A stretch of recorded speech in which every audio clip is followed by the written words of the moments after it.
Bonjour à vous, une vidéo sur la santé qui pourrait paraître dérisoire vu le contexte actuel de reconfinement pour une durée indéterminée, 4, 6, 8, 10, 12 semaines, évoque-t-on, en réponse à une deuxième vague, mais comme on l'entend déjà dans les médias, dans la bouche de certains représentants politiques, se préparant à anticiper une troisième et une quatrième vague.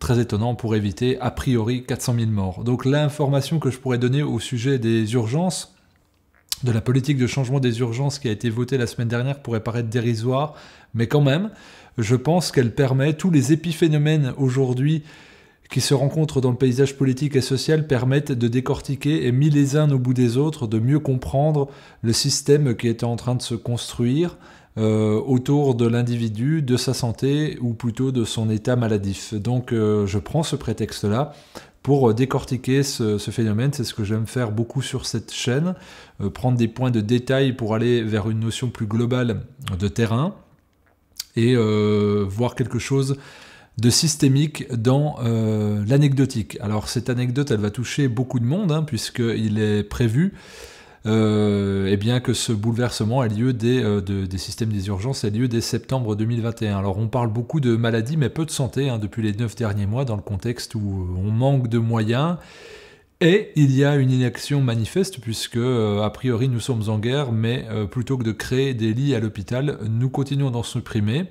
Nous en supprimons par dizaines de milliers depuis les 15 dernières années, et même en période de guerre, de crise, de pandémie mondiale dangereuse au point de reconfiner un peuple, il n'y a pas un lit qui est créé en 9 mois. Au contraire, on continue, et on va voir dans quelle logique de destruction du système de santé eh bien, s'inscrit la réforme des urgences. Donc jeudi dernier à l'Assemblée nationale a été voté au milieu de la nuit le principe d'un nouveau forfait, entre guillemets, de 18 € pour les patients allant aux urgences et sans être ensuite hospitalisés et gardés dans un lit. Alors ce nouveau forfait, comme je l'ai dit, va être mis en place en septembre 2021 dans le cadre d'un projet de loi de financement de la Sécu. Et donc ce forfait de 18 € concernera les gens qui ne vont pas être hospitalisés à la suite de la consultation, et ça va remplacer ce qu'on appelle le ticket modérateur, qui laissait à la charge du patient 20% de ses soins. Alors pour rappel, cette non-gratuité des soins rejoint donc le projet de loi qui avait été adopté en 2006 au niveau du ticket modérateur, ce qui expliquait que les dépenses de santé n'étaient plus entièrement remboursées par la Sécu. Alors on va faire un petit lien avec l'actu, puisque le nom du réformateur de l'époque, qui était directeur des hospitalisations et de l'organisation des soins en 2006, c'était Jean Castex, donc l'actuel Premier ministre qui dirige la politique gouvernementale. La nouveauté cette fois, c'est qu'on ne devra pas payer entièrement. C'était le cas déjà, il y avait une non-gratuité, mais surtout que là, ça va être pour un service potentiellement vital, parce que si on va aux urgences, a priori, c'est qu'on a notre vie qui est en danger.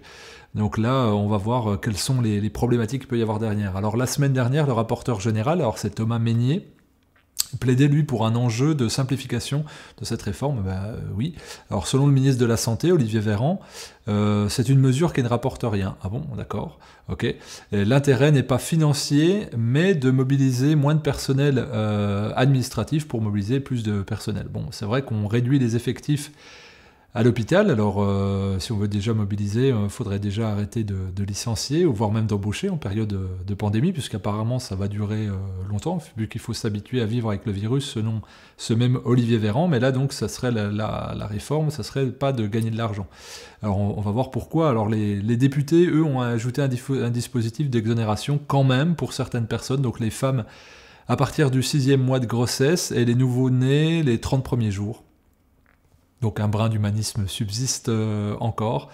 Et puis les personnes d'affection longue durée. Alors beaucoup d'hygiénistes sont anti-médecine. Moi je me réclame de l'hygiénisme, je ne suis absolument pas anti-médecine, je suis même pro-médecine. Je suis surtout pro-médecine urgentiste par ailleurs, parce que l'hygiénisme ne peut pas faire grand-chose avec des fractures ouvertes du crâne, des organes perforés, et tout un tas de choses qui ressemblent à ces phénomènes sanitaires. Donc je suis pro-médecine, je remercie la médecine tous les jours de pouvoir sauver des vies dans ces contextes-là, et donc je trouve qu'il lui faut des moyens, beaucoup de moyens, il faut de la formation, beaucoup de formation, il faut que les personnes, notamment les internes, soient bien formées pour être bien accueillis. Mais si vous êtes pas hospitalisé aux urgences, à partir de l'année prochaine, eh bien, il faudra payer 18 en plus des médicaments qu'on vous aura prescrits. Alors, si on doit faire des constats, et des constats chiffrés, on peut quand même dire, il faut le reconnaître, que les urgences sont surchargées et il y a pas mal de bobologie, c'est un fait. Il y a clairement un abus pour certains motifs de recours. Alors on estime, statistiquement, et même dans les échos que j'ai par rapport à des amis qui sont à l'hôpital, aux urgences ou des médecins, qu'il y a une trentaine de pourcents de personnes prises en charge qui pourraient l'être de manière différée ou sur d'autres aspects par rapport à un médecin traitant. Ça, c'est un fait. Mais c'est un mais majuscule, la fréquentation des urgences a doublé en 20 ans. Ça, c'est un fait. Il y a de moins en moins de lits dans le même temps, donc on augmente la fréquentation, on diminue les lits, on diminue les moyens logistiques, on diminue les moyens humains, donc mathématiquement, c'est compliqué. Les urgences, on estime qu'il y a environ 20 millions de passages par an. Alors, si on compte mettre une barrière à ces surfréquentations compliquées, parce qu'il y a beaucoup plus de fréquentation et moins de moyens, si on la met par l'argent, c'est un problème. Je ne pense pas que ça fasse plaisir à qui que ce soit de patienter 3, 4, 5, 6, 7, 8, 9, 10 heures aux urgences, comme c'est parfois le cas. Donc oui, il peut y avoir de l'abus ou une mauvaise pédagogie qui est faite. Alors, il s'agirait de faire un travail de fond pour certains motifs de recours, mais ça fait plaisir à personne d'aller aux urgences aujourd'hui.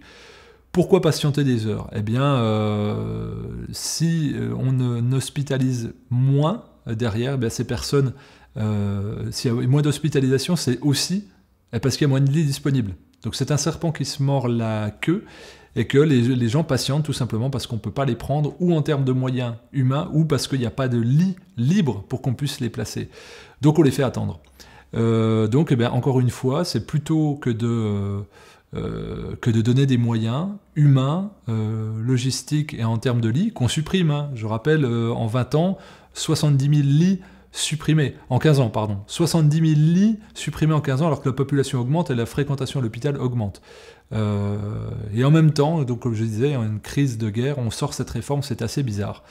Par exemple, pas loin d'ici, à 30 minutes, près de chez moi, à Besançon, pendant la période de crise sanitaire, 28 lits ont été supprimés au CHU de Besançon.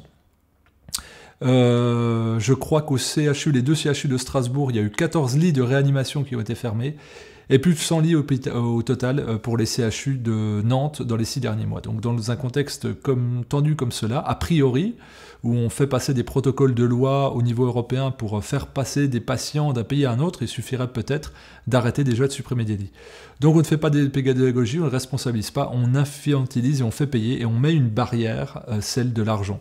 Alors faire payer 18 € pour désengorger ne veut pas, ça va pas évincer ces 30% là supplémentaires, ça va évincer les pauvres en fait. On va faire une stratégie d'écrémage selon la capacité à débourser ou pas ces 18 €, sachant que cet été, on vient de passer la barrière où 15% de la population française vit sous le seuil de pauvreté. En effet, il y a 10 millions de pauvres dans la 6e puissance économique mondiale officiellement depuis cet été. C'est dommage, nous n'avons pas fêté ce score-là, mais peut-être que nous fêterons les 15 millions, voire même les 20 millions, si nous sommes optimistes, avec le deuxième confinement qui s'en vient et qui, à n'en pas douter, va engendrer énormément de précarité, de pauvreté, et puis évidemment de fréquentation des urgences, parce que tout le système, notre système immunitaire, notre système de santé personnel, avec le stress, la malbouffe, la sédentarité, le manque de soleil, le manque d'oxygène, eh bien, va être revu vers le bas. Donc cette réforme sur les urgences est un peu un impôt sur les pauvres, où on va hésiter à se rendre aux urgences parce que si on n'est pas hospitalisé, on va devoir débourser 18 €, ça sera une crainte. Chacun sait que le passage aux urgences est un moment désagréable, hein. On attend plusieurs heures, on stresse, on a des diagnostics hasardeux, une prise en charge peu humaine, des internes qui sont mal formés et qui sont fatigués. Or c'est là où la médecine devrait se montrer le plus performante, avec des moyens incroyables, car on a des cas lourds et compliqués et qu'il faut faire preuve non seulement d'une formation pour avoir un diagnostic précis, puis quelque part d'un instinct avec une base de données de patients qu'on a rencontrés sur toute sa vie, parce que ça demande à être extrêmement réactif et puis parfois même, je dirais, intuitif si les personnes ne peuvent pas s'exprimer correctement. Donc plutôt que d'agrandir ou d'améliorer les urgences en embauchant du personnel et en le formant efficacement, l'argument c'est de dire on va faire une sélection naturelle. Ça, c'est des termes qui ont été repris par certains éditorialistes, qui va s'opérer pour désengorger les urgences. Alors cette sélection, elle va se faire par l'argent et non pas par la réflexion, le bon sens ou la pédagogie. Alors si on a les moyens, on va aux urgences, et si on n'a pas les moyens, on n'y a pas. Statistiquement, il est prouvé que 63% des Français ont déjà renoncé à se faire soigner par une impossibilité de prise en charge ou d'une impossibilité financière. Et là, on va creuser des écarts déjà au niveau social avec une crise économique sans précédent, mais on va aussi creuser des écarts avec cette réforme. Alors plus les personnes sont pauvres et handicapées, et moins elles se soignent selon les statistiques, donc c'est elles qui vont être touchées aussi par ce décret, enfin par cette loi. On va prendre un exemple concret. Si demain, une personne pauvre, imaginons que ce soit moi, j'ai peu de moyens, je me blesse au doigt, j'ai une blessure au doigt, la douleur est forte, j'ai peur, mais bon, je me dis, c'est juste un doigt, c'est pas grave, je vais pas aller aux urgences à cause de ça, je vais attendre. Mais bon, je vis une zone un peu isolée, mon médecin de campagne traitant est un peu débordé, donc il me faut 2-3 jours pour avoir un rendez-vous. Et ben peut-être que c'est un panari très infectieux, un panari très infecté avec une grosse infection bactérienne, voire même une blessure qui dégénère en gangrène. Et bien donc là, si je me rends aux urgences, peut-être qu'on devra me couper de doigts plutôt que de recevoir un traitement adapté que j'aurais pu avoir 2 jours avant si je n'avais pas hésité. Parce que je me dis, c'est juste un doigt, on va pas me garder à l'hôpital, je vais devoir débourser 18 €.